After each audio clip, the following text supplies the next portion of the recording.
FM News Talk 97.1. On-demand audio.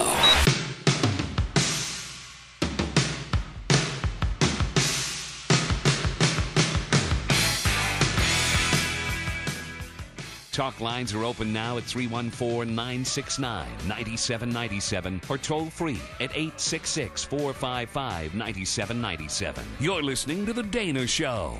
Our Papa John's pizzas are on the way. I'm very excited about that because we got the meat lover. I don't know. We're like, we want all the meat you have. We pulled, we went in there and you know how it is on Parks and Rec. Isn't that the show it's on? Ron Swanson?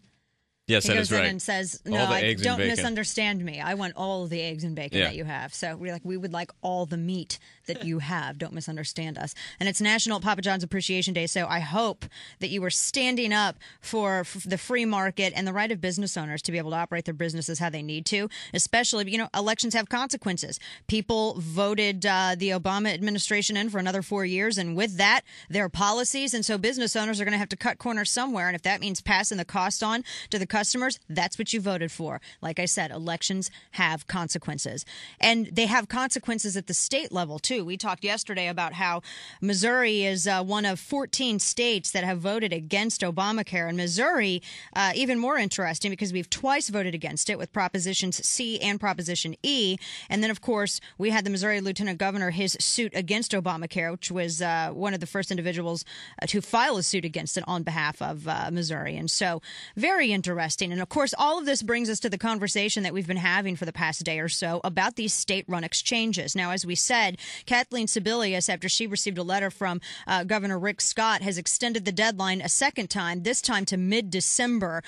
Originally, the deadline had been extended to noon today, and that is when state lawmakers had to give a heads-up to the federal government as to whether or not they wanted to implement these exchanges. I was reading in the St. Louis Post-Dispatch yesterday, and I saw one of our Republican state representatives, Jay Barnes. He was quoted as saying that he believes the legislature should move forward with creating a state-based health insurance exchange because he would rather have an exchange with rules set by people in Missouri than by unelected bureaucrats in D.C. And Representative Barnes has asked to come on the show and talk a little bit about this, and he joins us by phone now. Good afternoon to you, sir. Good afternoon. Thanks for having me on. So did the Post-Dispatch, of course, did they quote you accurately? That's the first thing I want to ask any Republican before we get in. Okay. They did quote me accurately. In fact, they didn't, they clipped, but they clipped for the purpose of, I don't get 500 words in their article. Right, exactly. So you said that you would rather have an exchange with rules set by people in Missouri than by unelected bureaucrats in Washington, D.C., which is something that I get that. And as someone who voted to support Prop E and Prop C, I understand that, and that's something that I would rather have our state set rules. But do you think, though, especially when you hear from people like Michael Cannon and so many others out there who say, well, it's kind of it's the state really wouldn't be a state-controlled law because everything is still filtering through the HHS. Everything is still being set by the federal government. Are you supporting the basically settling for what you see as the lesser of two evils? Well, first, I don't agree with that assessment of the facts. And, I think there's 5 key decision-making powers that a state can maintain, at least 5, if we create our own exchange. And these are very important powers that we can maintain. And I think the consequences of turning it over to the federal government is to put us another step towards single payer. And if you allow me, I'll go through the 5 different things that we can affect. Have you heard of what an essential health benefit is under the federal health care plan? Yes. Okay. If we don't define the essential health care benefits as the state, you know who does? Kathleen Sebelius. You know what a benchmark plan is under the federal health care plan? Yes. Well, this is still all things that... If we things don't decide it, Kathleen Sebelius does. Here's the other thing they get to do. The feds, if we don't implement an exchange, the feds get to rank the plans to pitch certain plans to Missourians. And they get to take over regulation of those plans. And as you know, the power to regulate is the power to kill a business. Right. They also have the power to decide who are going to be the intermediaries between a consumer and purchasing a plan, which would allow Acorn to be a prime beneficiary, a prime navigator of selling health care plans in our state. And finally, they get to make the determinations on eligibility of people who apply. And you combine those 5 things together, and the federal government could completely shut out competition in our exchange by making the rules a certain way. And we have an administration headed by a president who has said he's in favor of single payer. Of course, he did that before he tried to pitch it. And we're going to cede control to Kathleen Sebelius to make these decisions on how much competition we're going to have in our state. I think that's a terrible idea. Well, see, but that presupposes, though, that they don't already control it at their level anyway, because these prices, the premiums are going to go up, and care is going to be rationed, and because of that, we're going to be driving a lot of this other stuff out of business. I mean, essentially, I look at it like this. I mean, we're playing a game that's being controlled by the government, and we're operating under the premise that the government is allowing us to create rules in a game that they control, but in the end, they're going to be influencing how we create those rules and the actions that they're going to be taking, that HHS and this unelected board is going to be taking. We're going to have to be modifying this as we go along as well, and we frankly can't afford it. I mean, we're talking about millions and millions of dollars that's going to be costing each state, like what, 10 to I forget the exact amount, but millions of dollars that we simply can't afford, and we are within every right to say no, we don't want it. We would like to do something our own self that is completely unrelated to this law.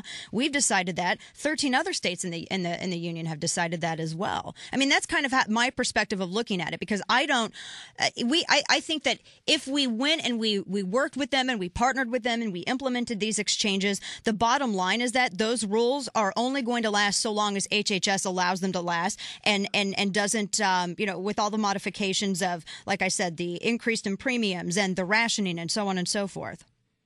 Well, but you talk about the mere premise of control. What I tell you is it's more than a mere premise. We get to determine those underlying facts of plans that are offered through the exchange. And if we don't determine them, what you're saying is even if we're allowed to determine them in years 1, 2, and 3, HHS might come back 4 years from now and yank that control away. But then to say that and to say we shouldn't create an exchange because they might take that power away from us in 4 years is to just cede the field. But the possibility still exists. Say, take it. And instead of making them wrestle it away from us, we're going to have to wrestle it away from them when they make these bad decisions to limit competition in our market. And it's much harder to wrestle it away from them than it is to start from the start in control. Right. But look, I understand what you're saying, but I just disagree with you on that, because I don't even want to work with the appearance that we have any kind of control, any meaningful control at all whatsoever over this, because we don't. We simply do not. I look at it as it's just a Victorian freak show. It's just going along with the federal government and the appearance that the states have. It's not a state controlled law. Everything with this is going to be controlled by Washington, D.C. And the only option, if we go along with the federal government on this, the only thing that's going to happen is that, well, I mean, think about it. When our rates go up, when care is being denied to those who are sick, people like you and other state lawmakers who have pushed for the implementation of this, you guys will be on the hook for that. Now, I know that's because it relies on the premise that voters are going to forget what happened in 2000. But when you had a chance to stand up and say no to it, you waffled, though. And that's what voters are looking at. I mean, we voted. There's no waffling, Dana. We voted, waffling here. but did Missourians, did we not vote against having these exchanges implemented? Did we not vote against? Dana, let me read you the ballot initiative. I know what the ballot initiative says. It says that the governor. Do you really? Yes, I actually do. I do know what it is. Authorized by a vote of the people or by the legislature. And the people voted against Obamacare with Prop C. I understand what Prop C does. Well, then why are Missouri Republicans, sir, not listening to the voters? Why are Missourians not? Why is the Missouri Republican Party waffling? Is it because we have insurance lobbyists sending out letters?